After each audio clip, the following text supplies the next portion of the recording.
The South African Human Rights Commission says chronic sewage spills in the Lekwa Local Municipality pose a serious health hazard to residents.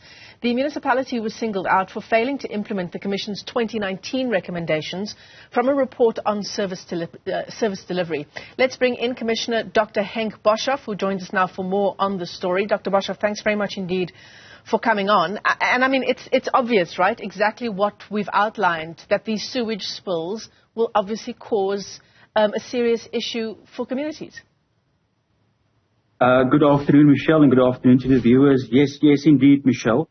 Firstly, let me start by indicating to you that, we've received an increasing number of complaints relating to service delivery, not only from the Mpumalanga province, but from the country as a whole. From each and every province in this country, complaints have been lodged with the Human Rights Commission, and we then initiated an inquiry 2 years ago.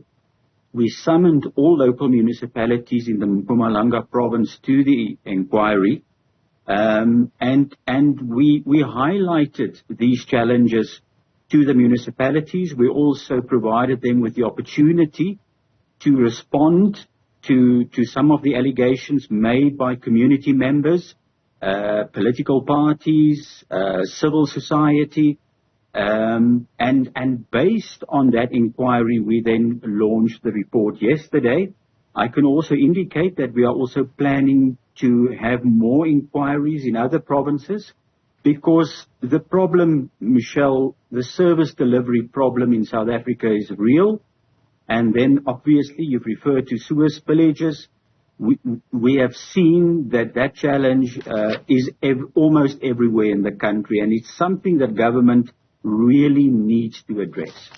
And the other really worrying issue is it's around sewage spills. It's around, as you say, Dr. Boshoff, the provision of clean drinking water in certain communities as well.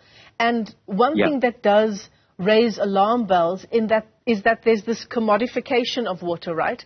That water is being sold in situations where people can't access clean water.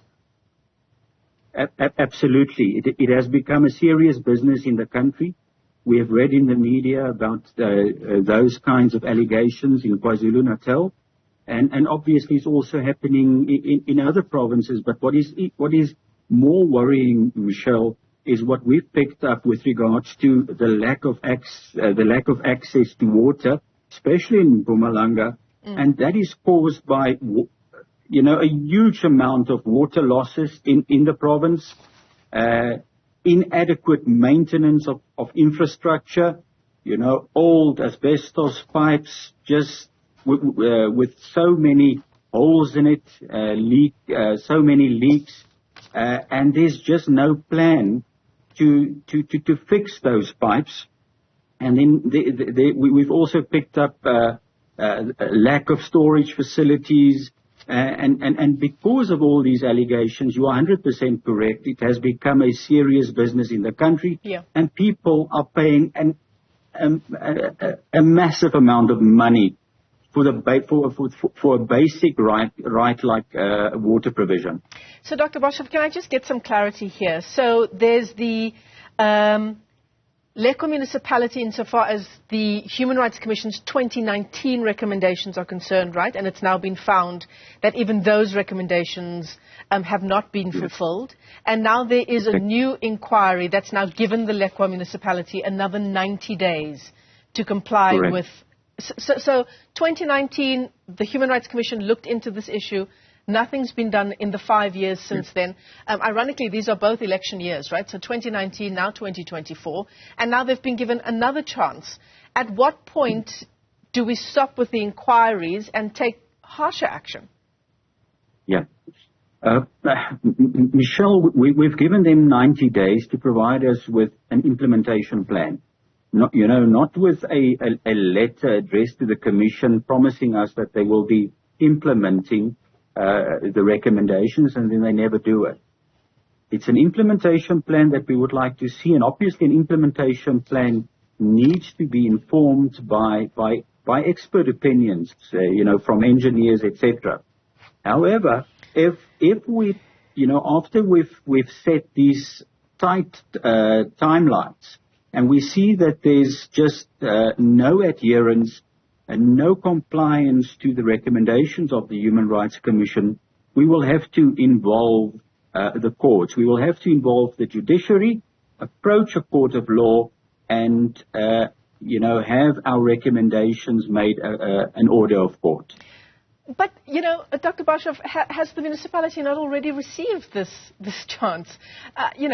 To be given another 30 days now. You've had a chance since 2019 to implement the recommendations from the Human Rights Commission. Now it's 2024. You get another 3 months to now come up with an implementation plan. I mean, do you not have a plan as the Lekwa municipality to make these changes? They obviously don't have a plan, Michelle. And it's not only the Lekwa municipality. There are many municipalities, that are struggling and that are just not complying with the recommendations of not only the Human Rights Commission, all the other Chapter 9 institutions, and even the Chapter 10 institution. So we are following the process according to the book. We will give them an opportunity to provide us with an implementation plan. But I can assure the residents of Mpumalanga and the residents of Lekwa that if there is no improvement with regards to the quality of services that is provided to the residents, the Human Rights Commission will not hesitate, and that we will approach a court of law. Yeah, I mean, I would argue, Dr. Boshoff, that you skip the 90-day period that's been given and approach a court of law because these municipalities, as I say, in Mpumalanga have already been given this chance. I can just imagine the residents of those particular municipalities thinking that they have to wait yet another 90 days after already going for months at a time without clean water.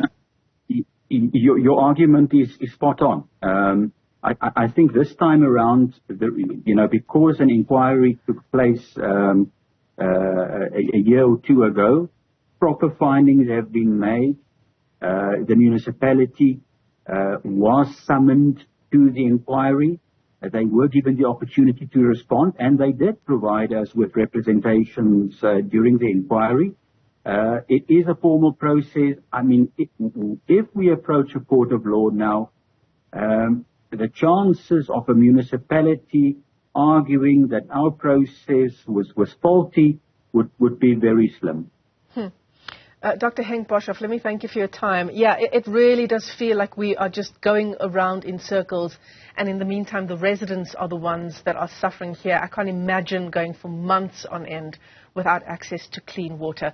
Dr. Boshoff, thanks again. He is a commissioner with the South African Human Rights Commission. It's very interesting indeed that both of these inquiries taking place in election years. First 2019, some recommendations coming out then, and of course now again in February of 2024. Certainly a story that we've got our eyes on for you here on 405.